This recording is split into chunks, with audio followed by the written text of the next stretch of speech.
Bar relationships in Thailand. Most people think they know exactly how these stories go. But what if the most profound human connections happen in places we least expect them? Today's story challenges everything we assume about finding genuine connection. You know what fascinates me about this particular story? It completely flips our expectations about relationships that start in tourist bars. Well, let's set the scene. We've got this Australian miner named Colin, who returns to a Phuket bar after 3 weeks, looking for a worker named Bam. He'd given her this gold chain as a gift during his first visit. Mm-hmm. And that's where things get interesting. Because that chain, it's already been pawned. Right. And here's what makes this story different.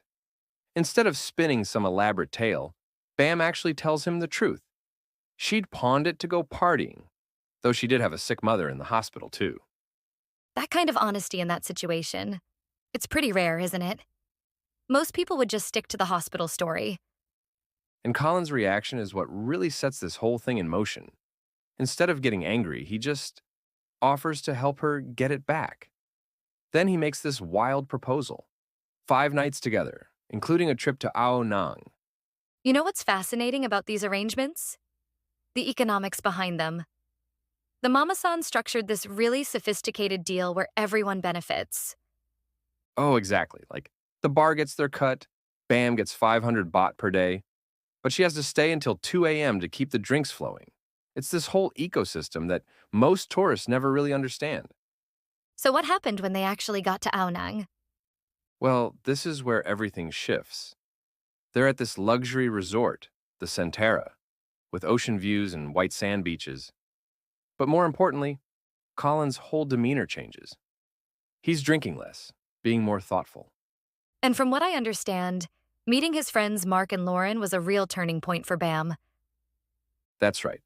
For the first time, she felt like someone's girlfriend, rather than just a bar girl.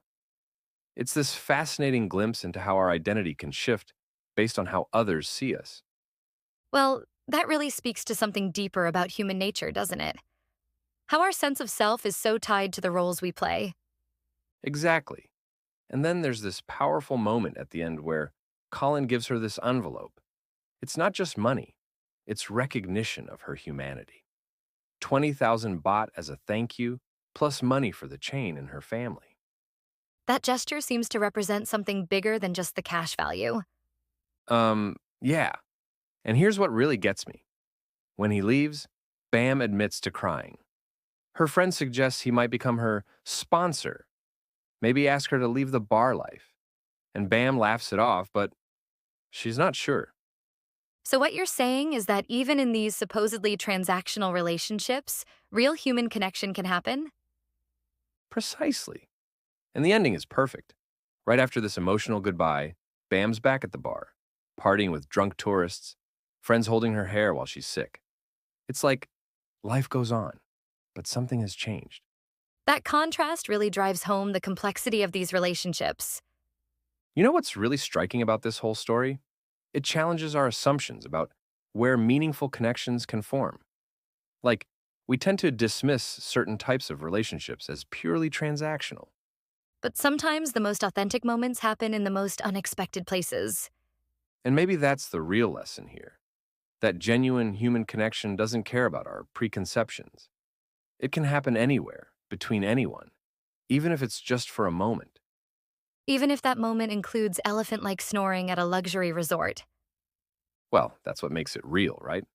These little human details, the snoring, the pawned necklace, the friends holding back your hair, they're what turn a transaction into a connection.